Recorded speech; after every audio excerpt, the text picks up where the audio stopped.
এতিয়া চাওক প্ৰত্যেকটা নিজৰ নিজৰ দলৰ এটা নিজা পৰিকল্পনা থাকে। যে আমি অসম জাতীয় পৰিষদৰ আমি কোনে কোনে নিৰ্বাচন খেলিম কি আমাৰ দলীয় মাজত আলোচনা হ'ব, আলোচনা হৈছে আৰু এইবোৰ কথাটো ক'ব নোৱাৰি। আৰু মই পূৰ্বেতো বহুবাৰ কৈছোঁ আপোনালোকক যে মই বৰপেটাত এবাৰ প্ৰাৰ্থিত্ব বিচাৰিম, বৰপেটাত নিৰ্বাচন খেলিম। এতিয়া যিটো বিৰোধী ঐক্য মঞ্চ গঠন হ'ল, বিৰোধী ঐক্য মঞ্চৰটো এতিয়ালৈ কোনো সিদ্ধান্ত অহা নাই। বিৰোধী ঐক্য মঞ্চত ধৰি লওক TMCও আছে, আম আদমি পাৰ্টি আছে। যোৱাকালিতো কিছুমান অসন্তুষ্ট ওলাই অহা বুলি মন্তব্য দিছে যে আমাৰ লগত মিলা নাই, TMC কৈছে আমি বিৰোধী ঐক্য মঞ্চৰ পৰা ওলাই আহিলোঁ। আম আদমি পাৰ্টিৰ ঠিক কৈছে আমি তিনিটাত ঘোষণাই কৰিছোঁ। আমাৰ লগত এতিয়ালৈ তেনেকুৱা ধৰণৰ কোনো সিদ্ধান্ত হোৱা নাই যে আমি কোনটো সমষ্টিত খেলিম, কেনেকুৱা খেলিম।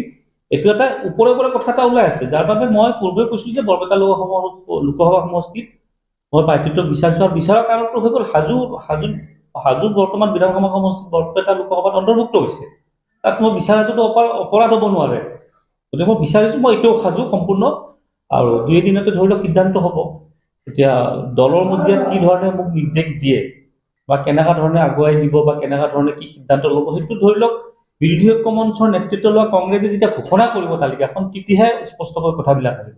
আপোনালোকৰ বিৰোধী ঐক্য মঞ্চৰ পৰা দল ক্ৰমান্বয়ে এটা ওলাই আহি আছে। চাওক, কংগ্ৰেছে নেতৃত্ব লৈছে বিৰোধী ঐক্য মঞ্চৰ, এতিয়া তাৰে ভিতৰত আম আদমি বা TMC ওলাই গৈছে, এইটো তেখেতসকলৰ ভিতৰুৱা বিষয়।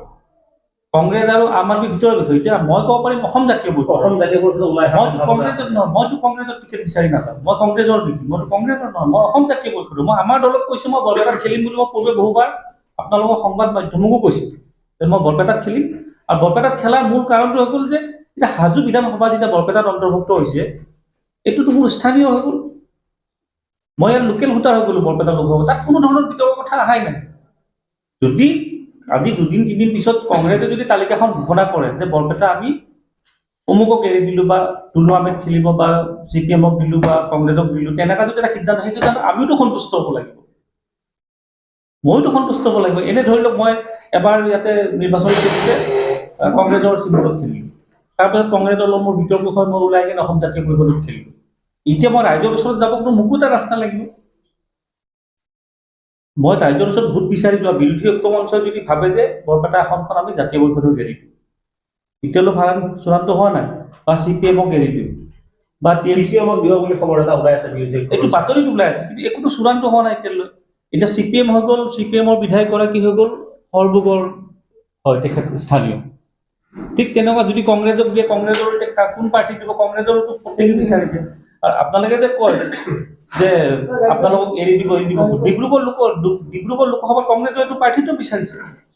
যিহেতু বিৰোধী ঐক্য মঞ্চৰ নেতৃত্ব লৈছে কংগ্ৰেছে, আপোনালোকে মোক এটা কথা কওক, ডিব্ৰুগড় লোকসভা সমষ্টিত আপোনালোকৰ সংবাদ মাধ্যমত বাতৰি প্ৰকাশ হৈ আছে যে অসম জাতীয় পৰিষদক প্ৰাৰ্থিত্ব এৰি দিব, হৈছে না, আপোনালোকৰ সংবাদ মাধ্যমত হৈ আছে। কিন্তু তাতে আকৌ কংগ্ৰেছৰ দলীয় প্ৰাৰ্থী 3-4গৰাকী আছে, বিপুল গগৈ আছে, দুৰ্গা ভূমিজ আছে, ৰাজু চাহু আছে। মই নাজানো কংগ্ৰেছ, মই আমাৰ দলৰ কথা ক'ব পাৰিম। কংগ্ৰেছে তাত কাক দিব নিদিব আমাক সেইটো কংগ্ৰেছক সোধক আপোনালোকে। সেইটো মই ধৰি লওক, মই কিয় নাজানো, মই কিয় ক'ব নোখোজো, মই আমাৰ দলৰ কথা সোধক। আমাৰ দলৰ লুৰিণজ্যোতি গগৈ ডিব্ৰুগড়ৰ পৰা খেলিব, কনফাৰ্ম এইটো।